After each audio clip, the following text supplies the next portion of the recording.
I will always remember the day you kissed my lips, light as a feather. And it went just like this. No, it's never been better than the summer of 2002. Ooh.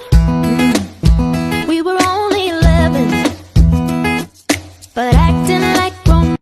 Wala akong pakialam sa sinasabi ng mga tao. Wala akong ginagawa mali kaya hindi ako dapat mahiya. Ipagpapatuloy ko ang ganitong buhay hanggang sa tuluyan ko matupad ng dapat kong gawin.